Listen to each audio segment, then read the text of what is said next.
किसान साथियों, आज का वीडियो है सरसों की पहली सिंचाई कब करें और कौन कौन सा खाद डालें जिससे कि सरसों में फूटान और फलियां तने के नीचे से चालू हो और सरसों का उत्पादन अधिक देखने को मिले। सरसों की पहली सिंचाई मिट्टी और नमी के आधार पर करनी चाहिए। छोटा सा वीडियो को पूरा देखें, बिल्कुल भी स्क्रिप्ट ना करें।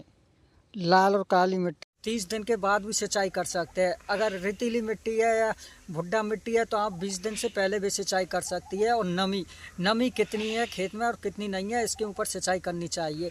कम से कम सिंचाई 30 या 25 दिन के अंतराल के बाद करनी चाहिए, लेकिन पहले यह देख लेना चाहिए कि पौधा का ग्रोथ अच्छा चल रहा है या पेड़ कमज़ोर पड़ रहे हैं। तो इसके लिए पेड़ों को देखना चाहिए कि ग्रोथ बराबर चल रहा है, जड़ें बराबर ग्रोथ कर रही है या नहीं। तो इसके लिए फसल को देख कर ही सिंचाई करें।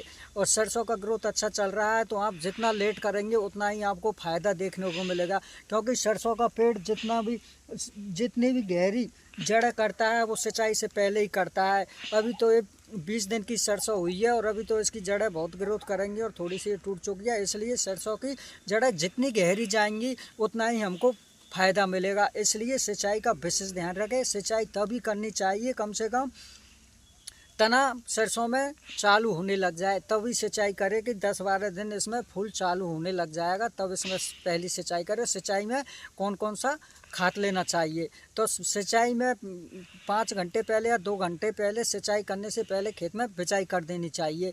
तो खाद सिंगल सुपर फास्फेट, इसमें 16% फास्फोरस पाया जाता है, 12% सल्फर पाया जाता है और 21% कैल्शियम पाया जाता है। तो कैल्शियम तो पेड़ की ग्रोथ को बढ़ाएगा और पेड़ के संतुलन को बनाए रखेगा।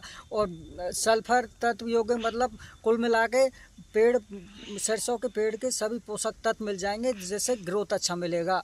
और जिंक से फ़ायदा यह होगा कि पेड़ में तने फूटान नीचे से ही इस तरह देखने को मिलेगा, शुरू से ही फूटान चारों तरफ से कल्ले बहुत अच्छे निकलेंगे, जिससे अच्छा आपको उत्पादन देखने को मिलेगा और ग्रोथ भी अच्छा बढ़ेगा। इसलिए सिंचाई का विशेष ध्यान रखें। बहुत से किसान साथी देखते हैं कि एक खेत में तो सरसों बहुत ऊपर से फलती है और कोई खेत में बिल्कुल ज़मीन लेवल नीचे से ही फलती है। तो ये सिंचाई और खाद का ही अंतर आता है और तो वैरायटी का भी फर्क पड़ता है, लेकिन सिंचाई और खाद का भी इसमें विशेष महत्व रहता है।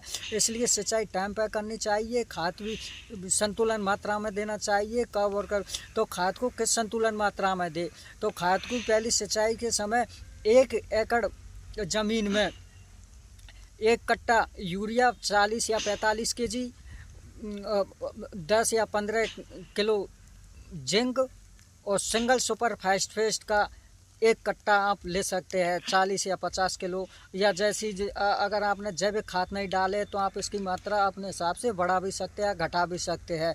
पेड़ के ग्रोथ के हिसाब से इसमें खाद भी देना चाहिए और सिंचाई भी करनी चाहिए। सरसों में सबसे ज़्यादा रोग फैलता है तना गलन या फंगस रोग सफ़ेद।